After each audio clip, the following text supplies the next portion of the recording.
प्रातः क्लास चल रहा था 29/8/1964। सारे ऑन करो, बाकी सारे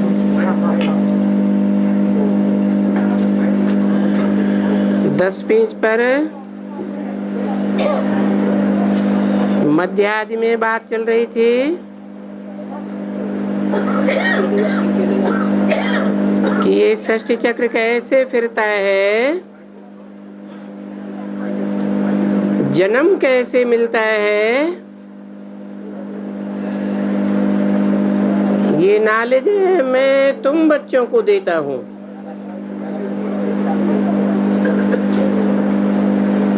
सबको तो इतने मैक्सिमम जन्म नहीं मिलते हैं जितने तुमको मिलते हैं। किसको मैक्सिमम, किसको मिनिमम। मिनिमम कितना, ये भी सभी याद करना होता है। फिर भी अगर सभी याद न पड़े, अब बहुत क्या सुनावे। अच्छा,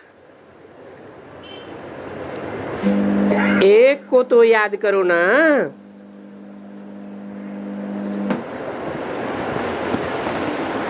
कि वो बाबा हमको लेने आया हुआ है।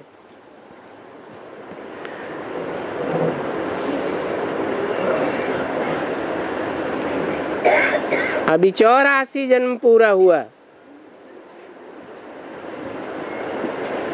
अभी बाबा के साथ जाना है।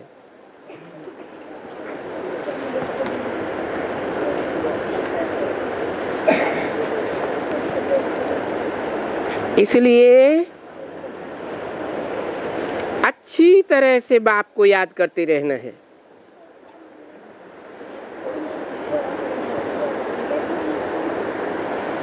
क्या कहा? अच्छी तरह से बाप को याद किस लिए करते रहना है? बाप के साथ नहीं जाना, बाबा के साथ जाना है। बाप और बाबा में क्या अंतर है?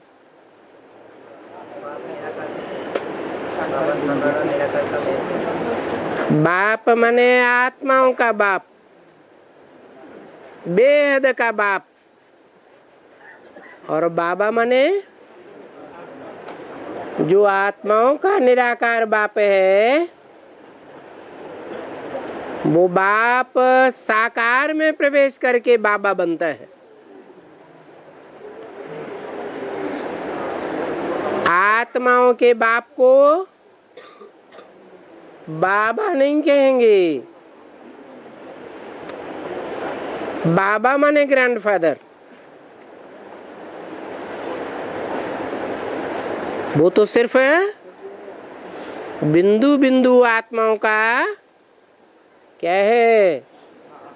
बाप है। दूसरा कोई संबंध नहीं बनता। जब शरीर में आते हैं तो बाबा है, ग्रैंडफादर है।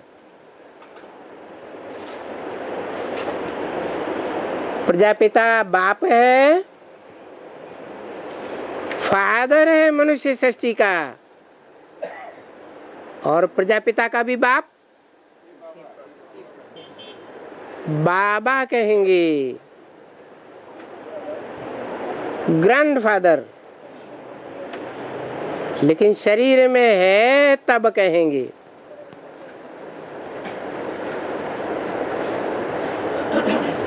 जहां तक जीवे तो विकर्म विनाश हो जावे। इसलिए बाप को याद करो। तो जहां तक जीना है वहां फिर पढ़ना भी है।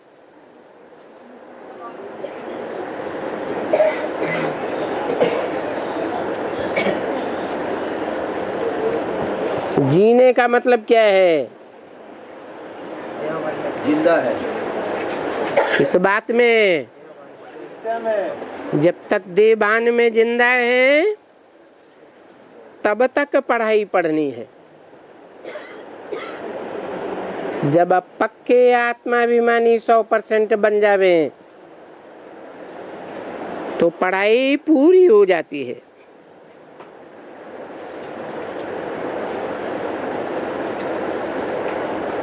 एक तरफ में विनाश विकर्मों का करना है और दूसरी तरफ में हमको राजाई मिलती जाए।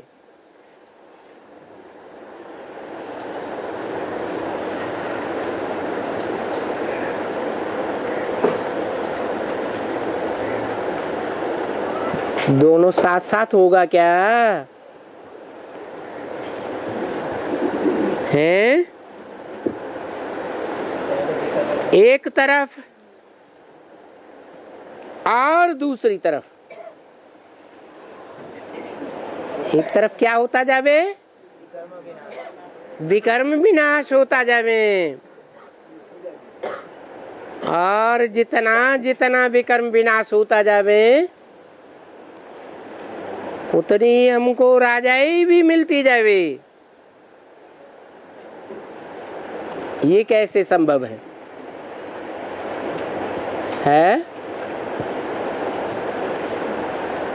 विकर्म विनाश होने के साथ साथ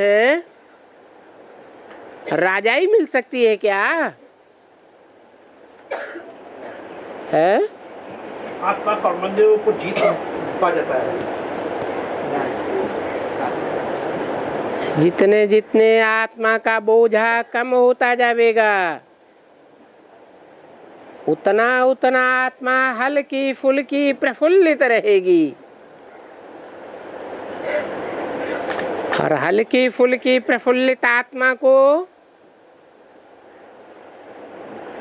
पसंद करेंगे या ना पसंद करेंगे? पसंद करेंगे, प्रभावित होंगे और जो जो प्रभावित होते हैं वो प्रजा कहे जाते हैं। प्रभावित करने वाला राजा कहा जाता है। तो यहाँ से ही अनुभव होना है कि हमारी राजाई कितनी बड़ी होगी। इसलिए बोला एक तरफ में विकर्म विनाश होते जावे और दूसरी तरफ राजाई का अनुभव होता जावे। तो फिर तुम विक्रमाजीत महाराजा बन जाएंगे।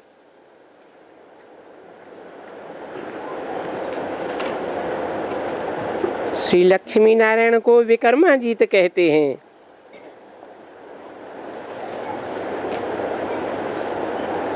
तो उन विकर्मों को जीतने वाले लक्ष्मी नारायण का कौन सा संबंध है?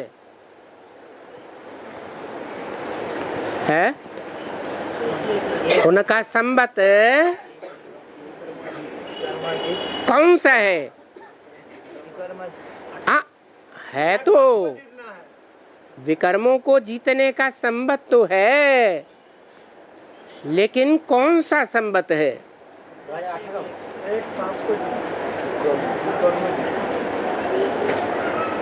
विकर्मी संबंध वो तो 2500 साल का है। जैसे शक संबंध है, ईसवी संबंध है 2000 साल, ऐसे ही लक्ष्मी नारायण का कौन सा संबंध है इस समय?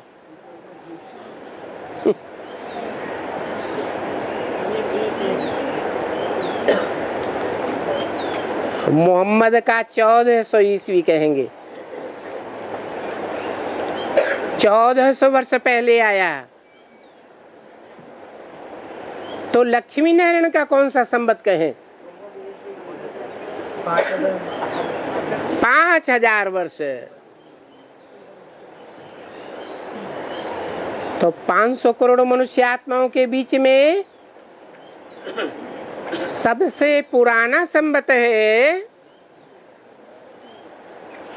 या नया है? इब्राहिम बुद्ध क्राइस्ट के संबत को क्या कहेंगे? नया कहेंगे या पुराना कहेंगे? नया है। इससे साबित होता है कि नर से नारायण बनने वाले लक्ष्मी नारायण ने 500 करोड़ मनुष्य आत्माओं के बीच में सबसे पहले अपने विकर्मों के ऊपर जीत पाई थी।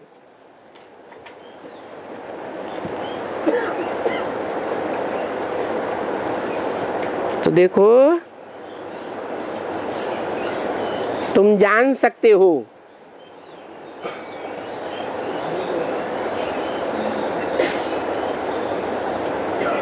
इसका संबत अभी क्या हुआ? किसका है? इसका। बाजू में जो बैठा है 64 की वाणी है ना, तो इसका संबत क्या हुआ? 5000 वर्ष से 50 वर्ष का। सतयुग के आदि में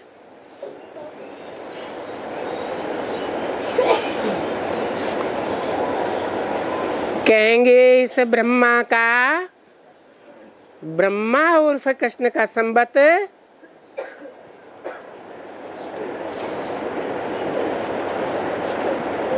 लगभग 5000 वर्ष,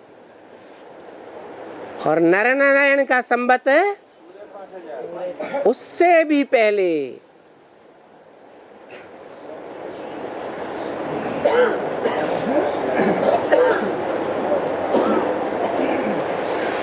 समझा?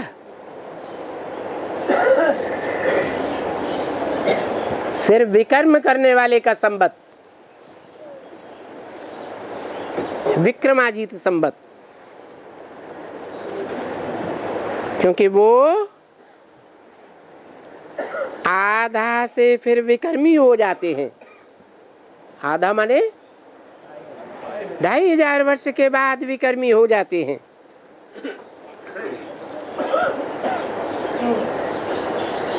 फिर उन विकारियों का संबत यानी रावण राज्य का संबत,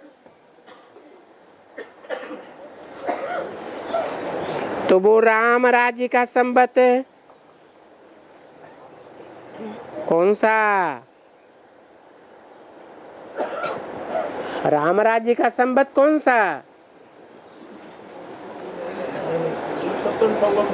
नर से नारायण बनने वाले का संबत,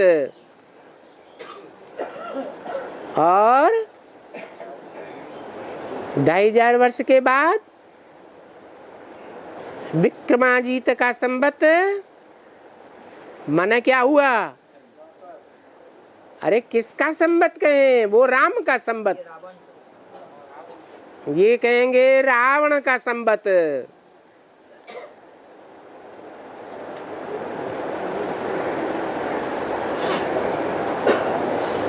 इसलिए वेदों की एक ऋचा में आया है रावणो ब्रह्म।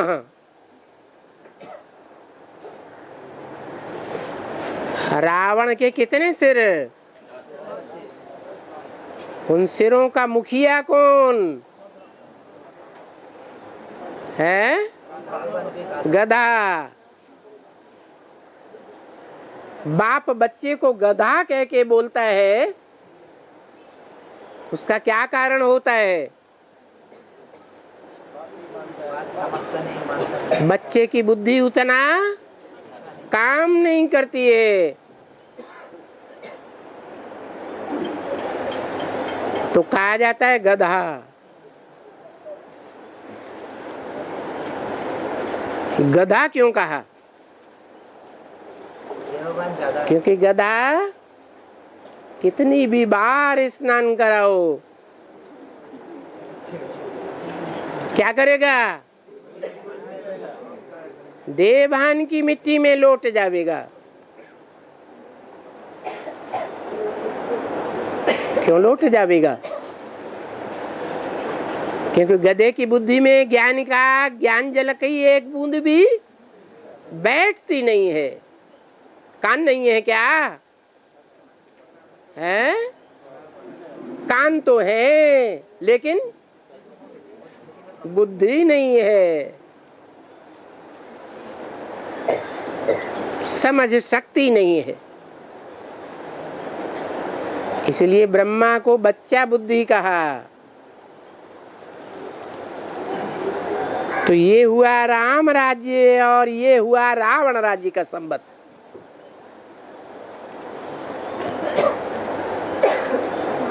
रावण राज्य के संबंध को 2500 वर्ष हुआ।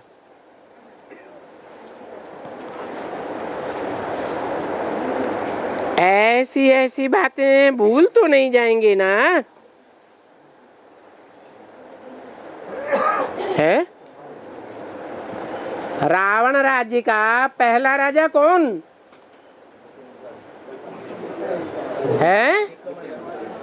विक्रमादित्य। कौन सी आत्मा?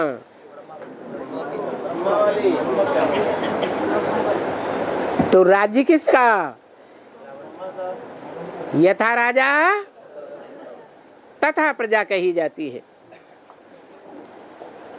अच्छा, अभी तो तुम बच्चों ने बहुत सुना, फिर भी बाप कहते हैं देही अभिमानी भव।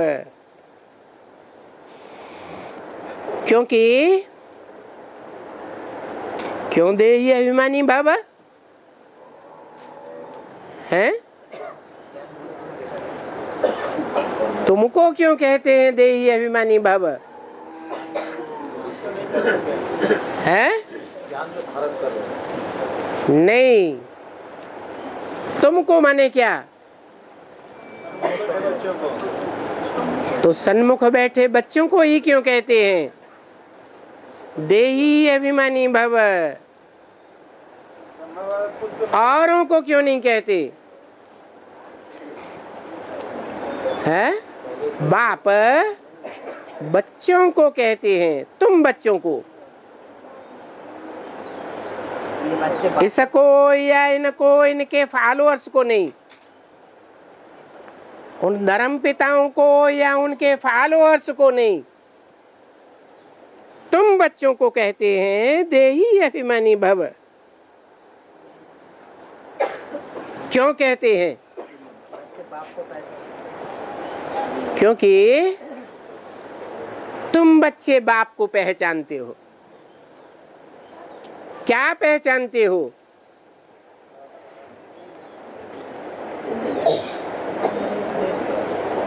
कि ज्ञान चंद्रमा ब्रह्मा से लेकर के इब्राहिम, बुद्ध, क्राइस्ट आदि जो भी धर्म पिताएं हैं, मनुष्य धर्म गुरु हैं, वो सब देह अभिमानी हैं। और उनसे सुनने वाले क्या बनते हैं? नंबरवार देह अभिमानी बनते हैं। और तुम देही अभिमानी बनते हो, क्योंकि तुम आत्माओं को बाप सुनाए रहे हैं। बाप में और उन धर्म पिताओं में, ब्रह्मा इब्राहिम आदि में क्या अंतर हुआ? जो तुम देही अभिमानी बनते हो, बाकी उनके फॉलोअर्स देही अभिमानी नहीं बनते हैं। अंतर क्या है? उन धर्म पिताओं में और आप में क्या अंतर है? हाँ, क्योंकि यहाँ पढ़ाने वाला बाप 100%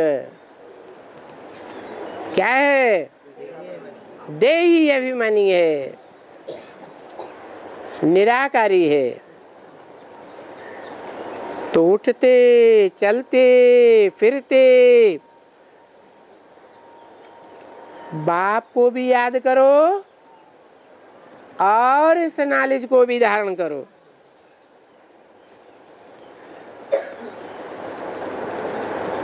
इस नॉलेज को धारण इसलिए करो कि शंख ध्वनि कर सको। शंख ध्वनि क्या होता है?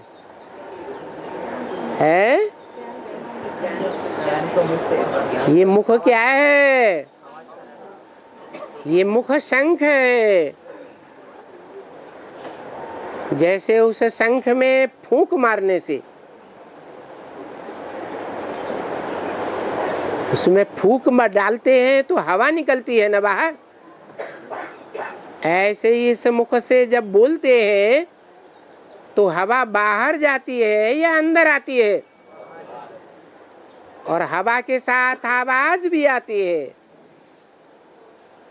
उस शंख में भी ऐसे ही होता है और ये चैतन्य शंख में भी ऐसे ही होता है।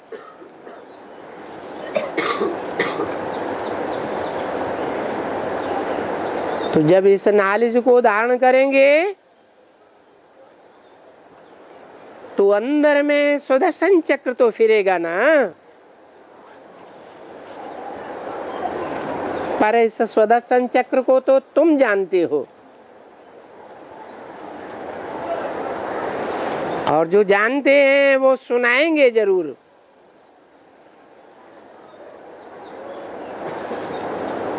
शंख ध्वनि तो करनी होगी ना। इसलिए फिर शंख ध्वनि को शंख ध्वनि भी करनी है, क्योंकि शंख ध्वनि करेंगे तो आप समान बनावेंगे। नहीं करेंगे तो आप समान कोई नहीं बनेगा। इसलिए बाबा कहते हैं मुझे कौन प्रिय है? ज्ञानी तू आत्मा मुझे बहुत प्रिय है। इसी मुरली में कहा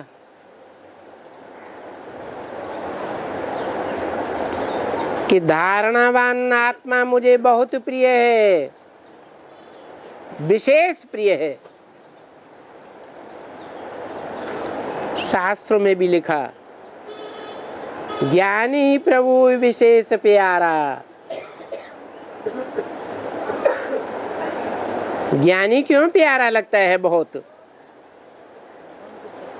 है, क्योंकि जो बाप का खून सो बच्चों का खून। बाप में ज्ञान के संस्कार हैं, बाप में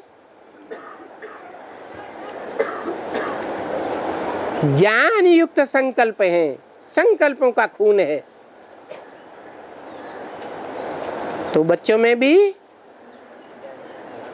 ज्ञान के संकल्पों का खून है। तो जो मेरे बच्चे हैं वो बहुत प्रिय हैं, क्योंकि ज्ञान तो सुनाते रहेंगे ना।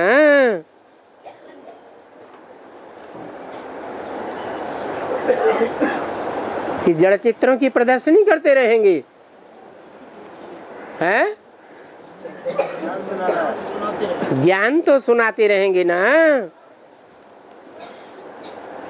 क्योंकि ज्ञान की धारणा होगी तो सुनाएंगे ना। अगर सिर्फ कहें हम बाबा को याद करता हूं, अरे भाई याद तो करते हो पर शंख कैसे बजाएंगे? नहीं, याद भी हो और शंख ध्वनि भी हो, तब कहे जाएंगे कर्मयोगी। ये मुख कर्म है, कर्मेंद्रिय है ना, तो कर्मेंद्रियों से कर्म भी करना है और याद भी करना है। याद माना योग, माना एवर हेल्दी बनना, और ज्ञान का शंख बजाना माना एवर वेल्दी बनना। तो हेल्थ और वेल्थ दोनों हैं, वो सुखी है। अगर हेल्थ है वेल्थ नहीं है तो भी सुखी नहीं कहे जाएंगे। वेल्थ है हेल्थ नहीं तो भी सुखी नहीं। तो तुम बच्चों को बाप से हेल्थ एंड वेल्थ का वर्षा मिलता है। हूबहू कल्प पहले मुआफिक मिलता है। 29-8-64 की वाणी का 11वां पेज। तुम भी कहते हो बाबा हम बरोबर 5-4 वर्ष पहले मुआफिक फिर आपसे अपनी हेल्थ एंड वेल्थ का वर्षा ले रहे। बस उस हेल्थ रूपी योग और वेल्थ रूपी ज्ञान में सब आ जाता है।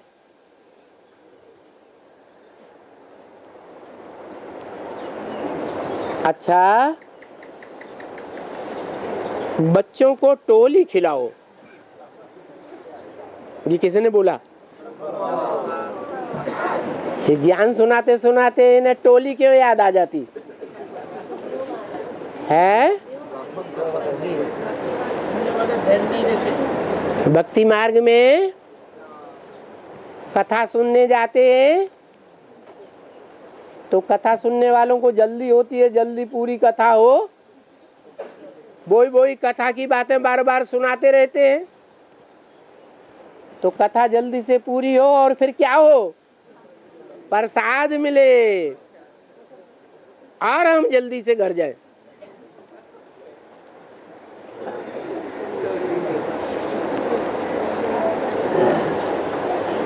तो टोली बच्चों ने लाई, बाबा ने भी खाया, मिलजुल करके खाया।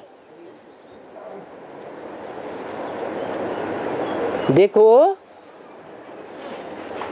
मैं थोड़े ही खाऊंगा, ये किसने बोला?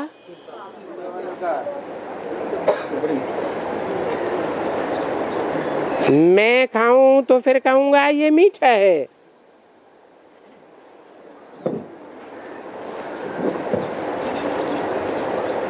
मैं तो उस मीठे खट्टे तीखे से निर्लेप हूं।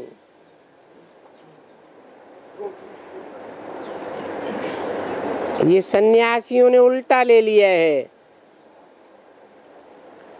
कि बाप निर्लेप है तो हम भी निर्लेप हैं।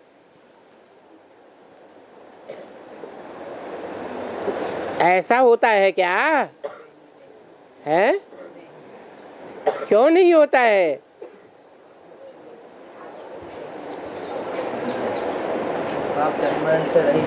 बाप जन्म मरण से न्यारा है और हम बच्चे जन्म मरण के चक्र में आने वाले हैं।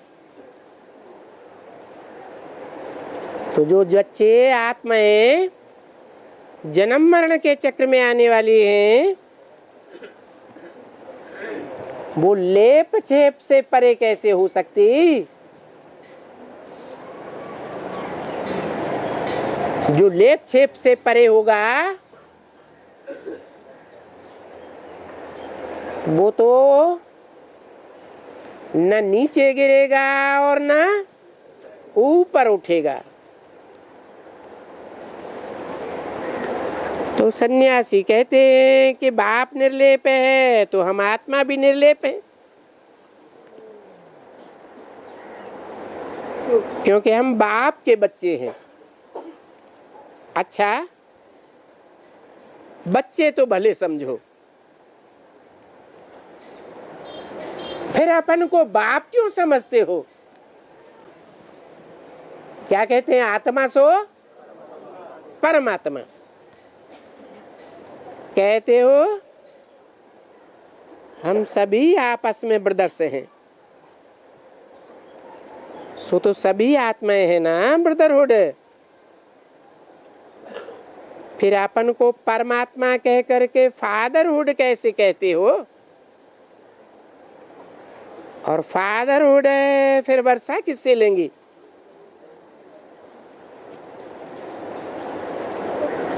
तो बच्चा वो जो सर्वसेबल हो,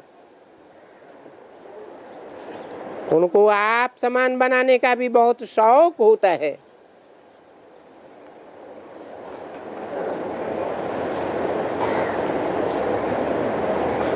क्योंकि जिसको आप समान बनाएंगे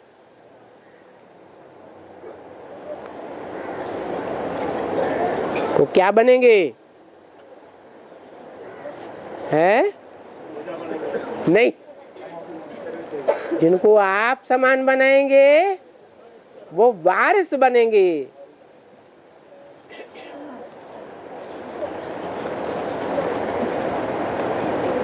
बाकी बच्चों को प्रजा भी तो बनानी पड़ेगी ना, नहीं तो किसके ऊपर राजी करेंगे? देखो कौन आए हैं।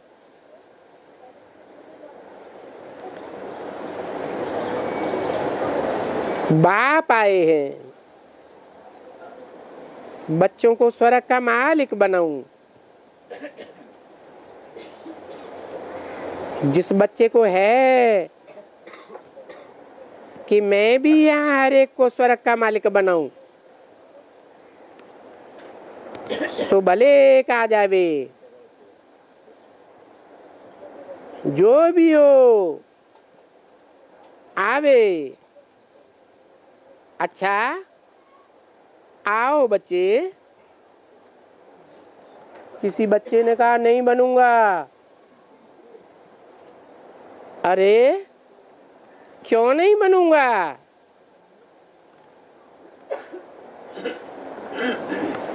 किसी ने कहा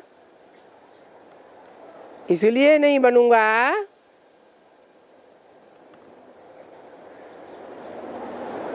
कि अगले जन्म में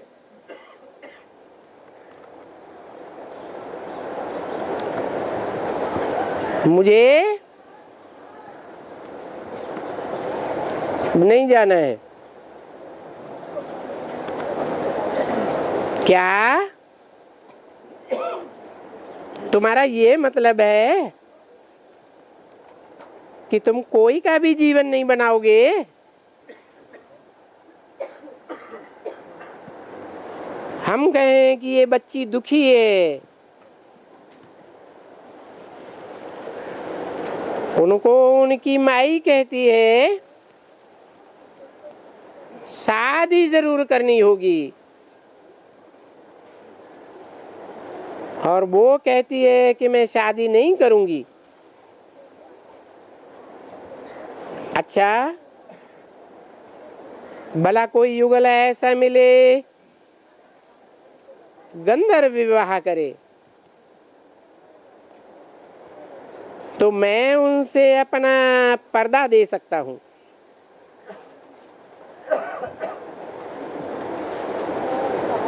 तो हम दो मिल करके और ज्ञान शिक्षा पर बैठ करके हम दोनों पद पाए लेंगे।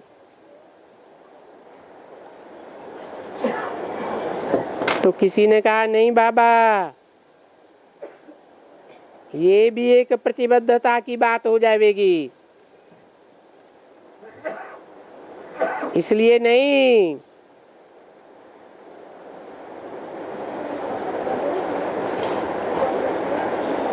ये तो बहादुर बनना चाहिए, क्योंकि तुमको ब्रह्मचारी युगल बन करके दिखलाना है।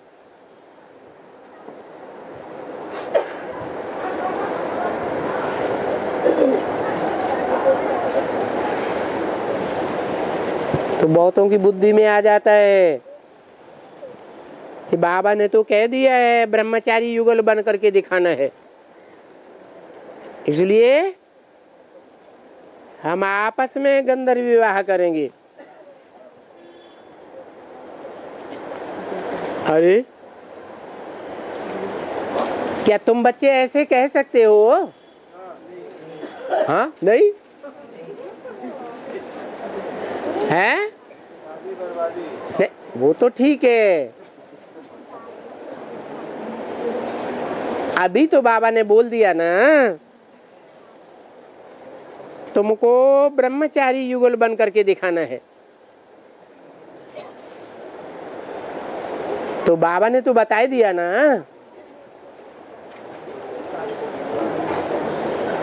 दिखाना है तो क्यों ना युगल बने, लेकिन अभी क्यों युगल नहीं बन सकते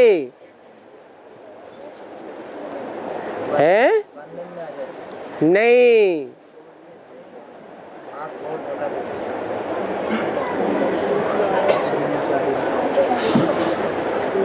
अभी युगल क्यों नहीं बन सकते हैं? नहीं, ब्रह्मा बाबा की वाणी थी बाबा। अरे ब्रह्मा बाबा की वाणी थी तो क्या हुआ? ब्रह्मा बाबा की वाणी वेद वाणी कही जाती है।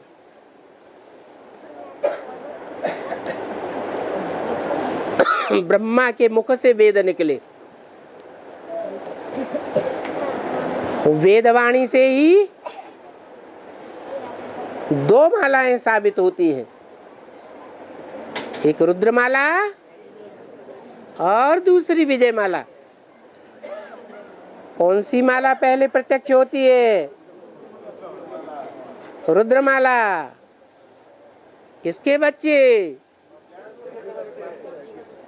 रुद्र ज्ञान यज्ञ रचने वाले रुद्र के बच्चे। तो हमारा बाप कौन हुआ है? रुद्र हमारा बाप है, जिसके हम बच्चे हैं। तो आपस में क्या है? भाई भाई है।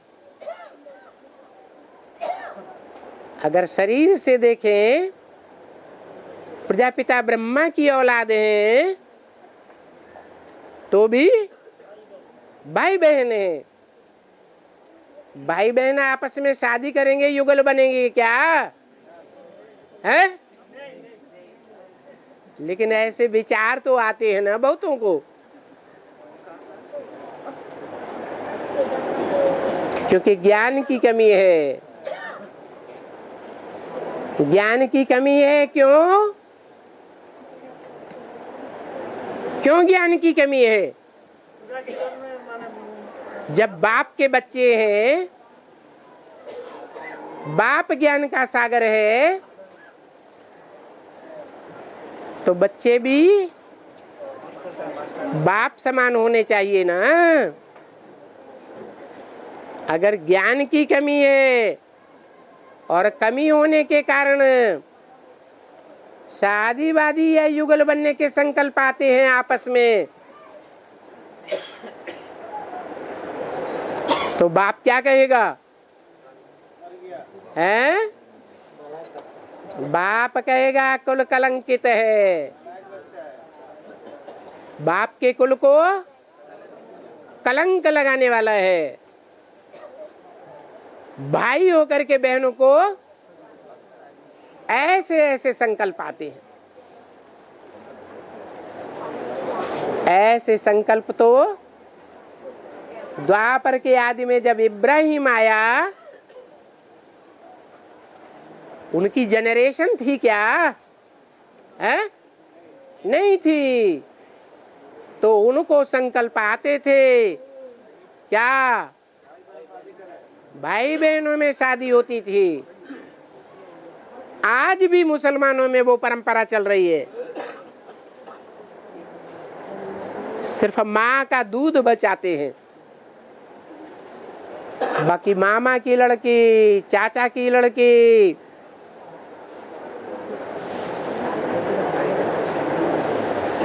शादियां कर लेते हैं। तो ऐसे जिनको ये संकल्प आते हैं या प्रैक्टिकल में भी कर लेते हैं, तो उनको कौन से धर्म का कहेंगे? क्रिश्चियंस ने भी उनको फॉलो किया है। जरूर कहेंगे कि और धर्म में कन्वर्ट होने वाले हैं। बाप के बच्चे नहीं है, बल सन्मुख बैठे हैं, लेकिन बाहर से सन्मुख बैठे हैं या अंदर दिल से भी सन्मुख बैठे हैं? दिल से बाप के बच्चे नहीं बने हैं।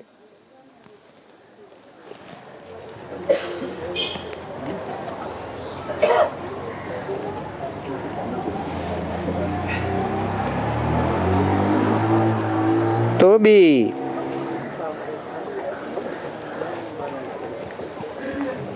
ये ब्रह्मा बाबा बीच में इंटरफियर करके बोल देते हैं क्या? बाप ने तो कहा शादी बर्बादी, अब ब्रह्मा बाबा क्या बोल देते हैं? ज्ञान तलवार बीच में हो और कोई की जीवन बनाने के लिए।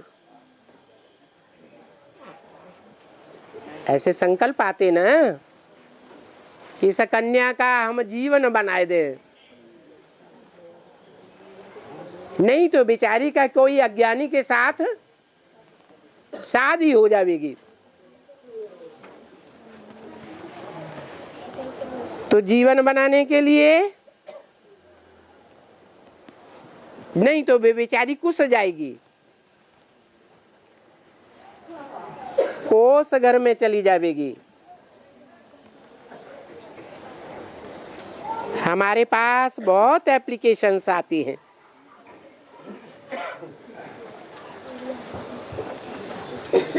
बाबा कोई ऐसा ज्ञानी तू आत्मा बच्चा हो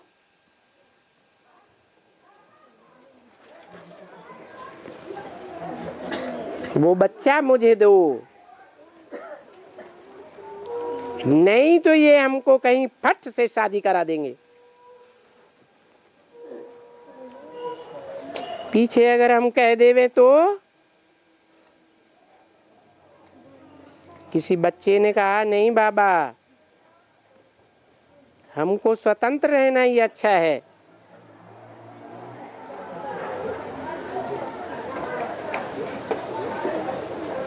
तो बाबा क्या बोले? नहीं मैं नहीं मानता हूं। किसने बोला? तुम कच्चे हो। किसने बोला?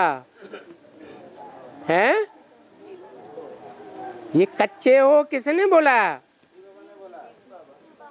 शिव बाबा ने बोला।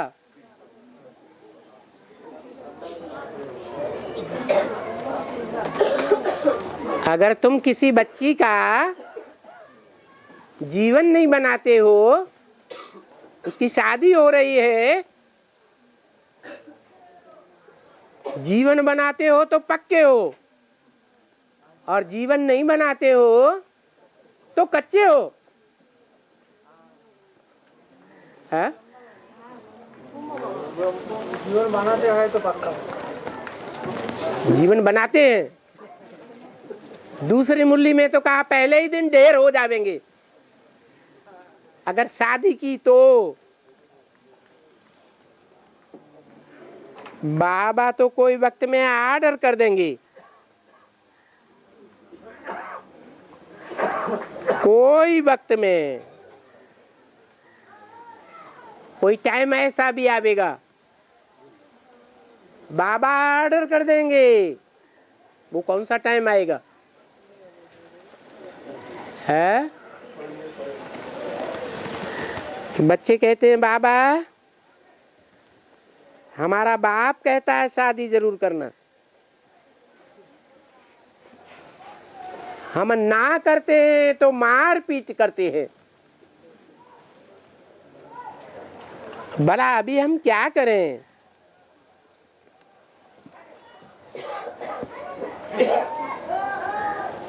भला अगर हम कोई दूसरी लेंगे और वो भिखारी न बने,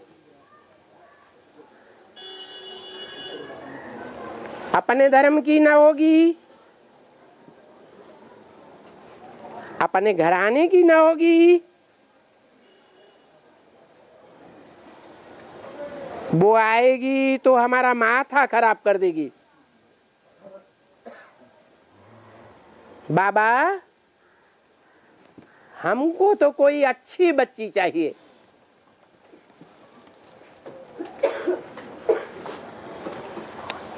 बच्ची वाले कहते हैं हमको कोई बच्चा चाहिए।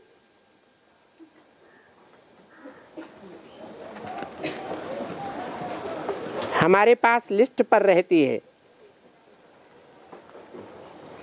यानी कोई बच्चों को मार मिलती है शादी करने के लिए, और कोई बच्चियों को मार खा मिलती है शादी करने के लिए। फिर तुम बताओ, इतना पहलवान हो,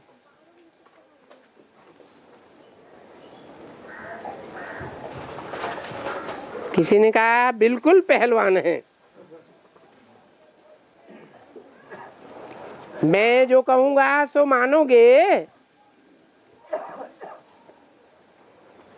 किसी ने कहा हाँ आप जो कहेंगे मानूंगा। मैं कहूंगा गंधर्व विवाह करो, कोई भी ज्ञान में चलने वाली। देखो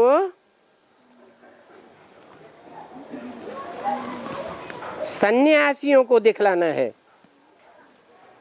क्या कि हम शादी करके भी, एक साथ रह करके भी पवित्र रहते हैं, पवित्र जीवन बिताते हैं। उनको बोलो तुम लोग कहते हो कि गृहस्थ व्यवहार में रहते हुए सर्प और सर्पिणी इकट्ठे नहीं रह सकते,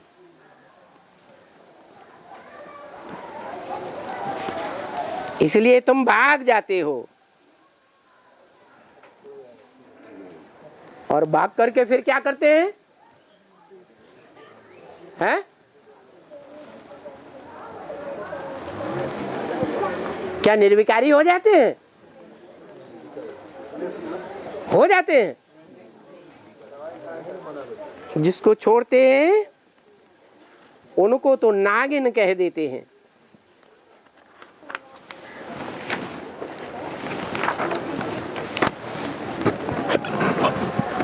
और वो कहते हैं कि हम भी सर्प थे, परंतु हम तो भाग निकले।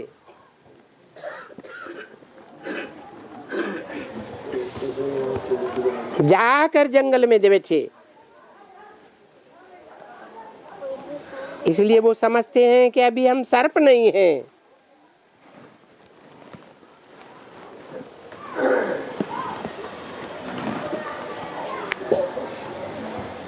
उनतीस 64 की वाणी का 12वें पेज की दूसरी लाइन। बाप कहते हैं वो एक भीष्म पितामह था। ये भीष्म पितामह तो मेल का नाम है।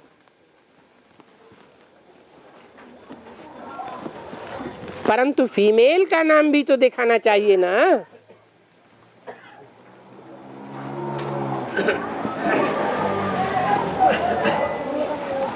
जोड़ा रह करके कपूस और आग इकट्ठे रह करके प्योरिटी में रहकर दिखलावे, तभी तो गृहस्थ व्यवहार में वो उत्तम सन्यासी कहेंगे ना। नाम ही ऐसे है।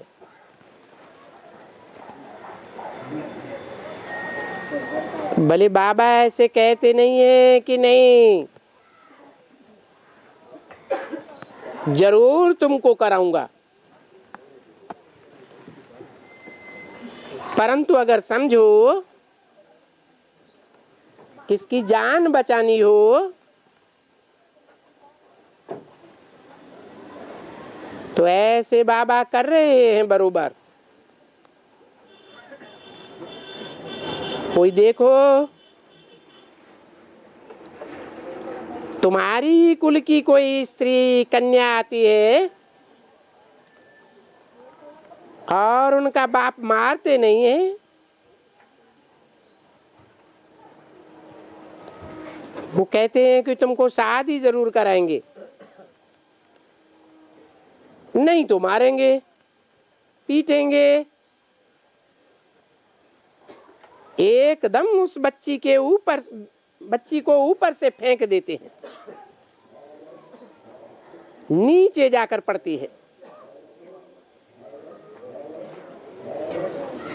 नहीं तो तुमको बहुतों की हिस्ट्री सुनाऊं। अच्छा, वो बच्ची कहती है मैं मर जाऊंगी, शादी अगर करूंगी तो ब्राह्मण से करूंगी, क्योंकि ब्राह्मण ही बनी है ना। अभी उनको ब्राह्मण कहां से ले आऊं? फिर तो मुझे ब्राह्मण पकड़ना पड़े।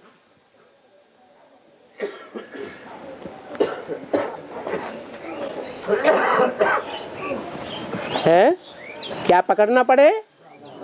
ब्राह्मण किसे कहा जाता है?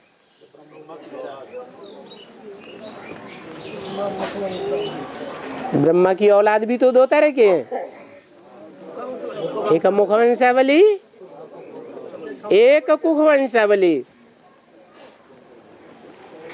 मुखवंशावली माने जो बाप मुख से कहते हैं उन बातों को मानने वाला, और कुखवंशावली जो बाप के मुख की वाणी को महत्व नहीं देता, ब्रह्मा की वैद वाणी को महत्व नहीं देता, लेकिन गोद को ज्यादा महत्व देता। गोद ज्यादा याद आती है।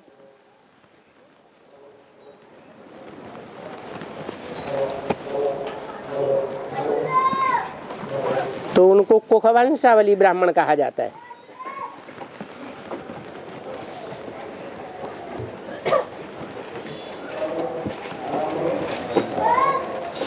तो ब्राह्मण पकड़ना पड़े। अब बताओ कौन सा ब्राह्मण पकड़ में आवेगा? हैं? कुखवंशावली ब्राह्मण होगा तो पकड़ में आवेगा। अगर मुखवंशावली ब्राह्मण हुआ तो कहेगा हम अपने कुल में